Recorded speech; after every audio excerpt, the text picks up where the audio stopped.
నెల రోజుల ముందే ఫస్ట్ టికెట్ 5 lakhs కొన్నా అని పవన్ కళ్యాణ్ ఫ్యాన్స్ చెప్పేశారు ఆల్రెడీ. దాని మీద ఎక్స్పెక్టేషన్స్ వేరే లెవెల్ పెరిగాయి. అందులో ఒకటి మన జలగతిక లాజీ అనే సాంగ్ తీసాడు, ఆయన మెయిన్ విలన్ చేస్తున్నాడు. ఆయన 6 pack బాడీ మొత్తం ట్రైలర్ ఇమ్రాన్ హాష్మి చేయబట్టి మూవీ వేరే లెవెల్ ఉంది. పవన్ కళ్యాణ్ని డామినేట్ చేయలేదు కానీ కాబట్టి పవన్ కళ్యాణ్ దగ్గర పోటీ ఇస్తారని నేను అనుకుంటున్నాను. ఇంకా ఓజీ తోటి తెలుగు ఆడియన్స్ తెలుగు ఇంతవరకు పవన్ కళ్యాణ్ తెలుగుకి పరిమితం. ఓజీ తోటి ప్యాన్ ఇండియా లెవెల్లో జెండా పాతపోతున్నాడు.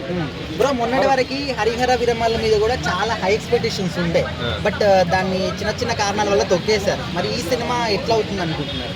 Harihara Veeramallu pre release event, glimpse, trailer అన్నింటిలో కూడా ఫస్ట్ ఏది పెట్టినా ఫస్ట్ ఓజీ ఓజీ ఓజీ అని నామధేయం పలుకుతా ఉంది. అంటే దాని మీద ఎంత ఎక్స్పెక్టేషన్స్ ఉన్నాయో. Harihara Veeramallu main OG cinema చేయబట్టి హరిహర వీరమల్లు ఫ్లాప్ అయిందని నేను అనుకుంటున్నాను. సినిమాకి ప్రమోషన్స్ ముఖ్యం కదా, బాలీవుడ్ లో ప్రమోషన్ చేస్తాను చూస్తారు కదా, మరి ఎట్లా బాలీవుడ్ లో చేస్తలేదు? ఆల్రెడీ బాలీవుడే కదా డైరెక్టర్ సుజీత్ అన్నట్టు. ఎందుకంటే తెలుగే కాకపోతే సాహో తోటి బాలీవుడ్ రికార్డ్స్ బద్దలు కొట్టాడు కదా. ఇప్పుడు ఎట్లా అంటే తెలుగులో రాలేదు, ఇటు కాలేదు సాహో, బాలీవుడ్లో మొత్తం ఇచ్చి పడేసింది. కాబట్టి ఇప్పుడు అదే సుజిత్ బాలీవుడ్ డైరెక్టర్లో మన టాలీవుడ్ కూడా బాలీవుడ్లో కూడా ఆయన్ని చాలా గుర్తు పెట్టుకున్నారు. కాబట్టి బాలీవుడ్ వాళ్ళు ప్రమోషన్ చేస్తాను చూస్తారు కదా, ప్రమోషన్స్ ఇంకా ఉంది కదా చేస్తారు. దాని ముందు ఆల్రెడీ సుజిత్ మొదలుపెట్టారు. నిన్నే డబ్బింగ్ అయిపోయింది.